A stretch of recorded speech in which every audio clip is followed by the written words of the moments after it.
bismillahi raxmaan raxiim awal assalaamu calaykum waraxmatullahi tacaala wabarakaatu kusoo dhawaada janaalkeena wararkii ugu dambeeyey ee suuqa kala iibsiya ciyaartoydii loola wareegay joe felix oo ku biiray al nasr ugu dambeyn lacag meeqa ayaa lagu kala qaatay chelsea waa uu ka tegiyey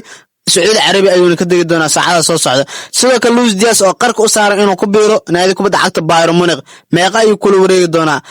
maxay qaadan doontaa naadi kubadda cagta liverpool wax walba oo ku saabsan kulankii soo dhammaaday ee barcelona ciyaartay arsenal guushay gaartay rafinha oo noo matalayaba kalkan ronaldinho wax walba oo ku saabsan da'yaradii ka qayb galay kulankii barcelona oo wacdar ka dhigay xidigii cusbaan rooney oo wacdareeyay rashford oo 30 daqiiqo kaliya dheelay sabab maxaa yeelay sidoo kale sombandhigistii iyo garoonkii inuu soo galay ka hor muuqday taageerayaasha naadi kubadda cagta arsenal xidigii yogers ahaa Mboma oo weli lagu dhagan yahay kulanka soo socda ma dheeli doona ayaa leeyahay sidoo kale Felix kubiristiisii al nasr waxaa ka dambeeyay leeyahay CR ninkan wuxuu qarka u saarnaaba naadi kale waa naadige wararkaas iyo warar kale ayaa niyahay sidoo kale maxaa ay qarisay in garoonkii xalay Manchester United ay ku dheeleysay ay ka soo qabgaleen taageerayaal ka badan kulankii finaalka ee Club World Cup-ka taageerayaasha ka soo qayb galay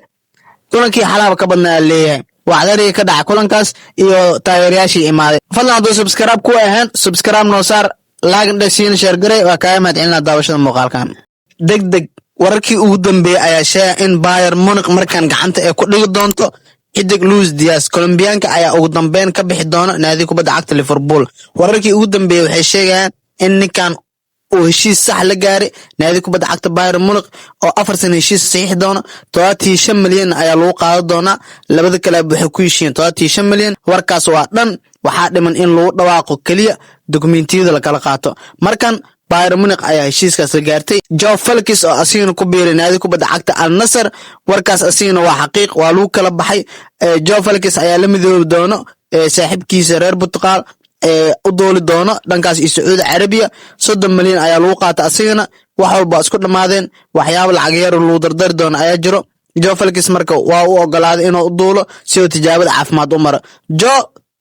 Al Nassr sidoo kale naadi kubadda cagta Barcelona ayaa soo gabagabeysay kulan ee la ciyaaray Faisal Koba oo Japan ka dhacay marka kulankaas waxa leeyahay laba daayir ayaa gool dhaliyeen Rooney oo daayir ahaa naadi kubadda cagta Barcelona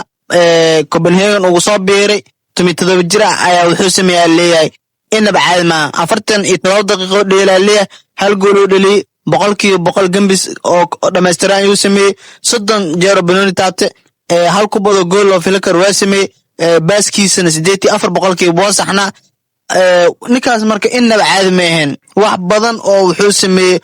laba kubado oo xoogsi xataa uu sameeyay oo ciyaaryahan oo ka xoogsaday sidoo kale daayirka Fernandes oo 17 jir ayaa asiina bandhig waali ku soo bilaabay asoo daayir 17 jir ayuu naadi kubadda cagta Barcelona gool u ansixiyay xidigan inaba caadi ma asiina bedel ku soo galay ciyaarta waa uu ku dhex muuqday gool oo ka shaqshaqday marka wallahi waxa leeyahay Barcelona daayir cajiiba u soo baxday Rooney iyo ninkan oo labadooda oo cusub haddana waxa waaye bandhiga way qabsadeen laba gool ay ka heleen naadiga goolna Eric Garcia u raaciyay 3 gool iyo gool ee Barcelona ku adkaatay sidoo kale naadi kubadda cagta Arsenal ayaa ku guuleysatay kulan ka tirsanaa kulan saaxiibtinimo ahaa ee la dheelaysay Newcastle 3-2 loo badiyay Yogers oo ugu dambeyn noqday naadi xidig ka tirsan naadi kubadda cagta Arsenal waa ka garoonka la soo dhigay la soo geliyay taageerayaashii ayuu gacanta mariyay waa uu lafgareeyay oo xiiseena inuu taageerayaashiis mar un hor imaado Arsenalna gool lagu hormaray walow comeback ay sameysay waa laga bareejiyay comeback ay sameysay ugu dambeynna waa kala tuurto 84 daqiiqo rigoor ayaa u dhigad u dhaliyay marka Arsenalna waa ka xidigeeda waa ay soo bandhigtay sidoo kale wararka waxa kamid ah Mboma Amiron oo hadla ayaa yiri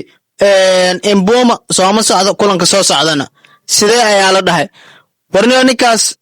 ma dheeli doono kulanka soo socda warkiisu waa cadi Amiron waxa maleynaa inuu ku haysto almeetadii oo ciyaartoy in badan dheelays ay joogan inuu gadaal ka imaado haddana wili safasho fiican uu helo sida hadda naadiyaasha qaar ay sameeyeen laakiin Amiron waa uu ka duwan yahay macallimiinta kale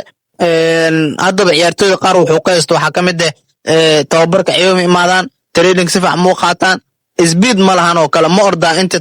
tababarka lagu jiro kale marka Amiron Mbeumo weliba uu ka adkeynaya waa arki doonaa waxay noqoto sidoo kale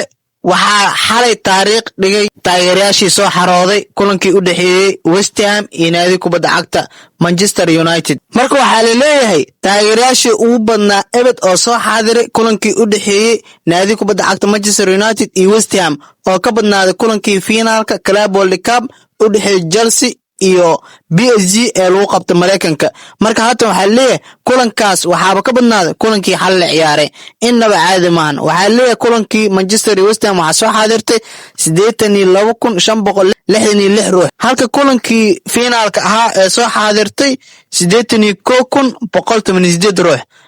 inaba caadi ma ahayn marka waxaa la leeyahay Manchester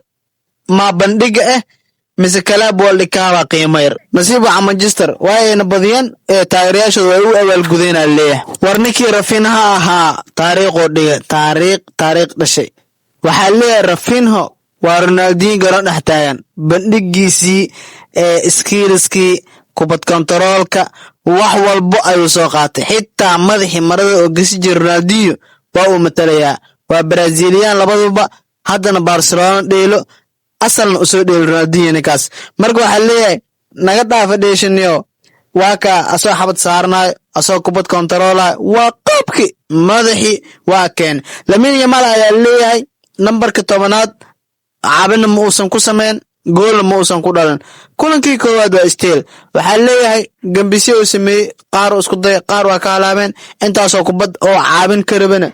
ma uusan caabinin laakiin waa isku day waa in qabaysa caabin marka Lamine Yamal waa ka shaashada caalamka soo qabtay asoo numberka 10aad wato nasiib wacan numberkaas ku koowa adiga iyo inkastoo Balmer oo shaqeystay sidoo kale Jamal Musiala asina hadda dhaawac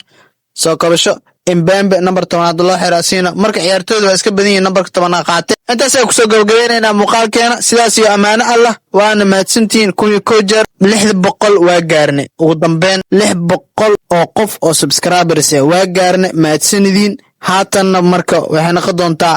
wadadii kale 700 in cagta saarnay haddana soo dhawaada janaalka u share garay asxaabta jecel sportska idinkana subscribe noo saar muuqaalkan like saar siin share garay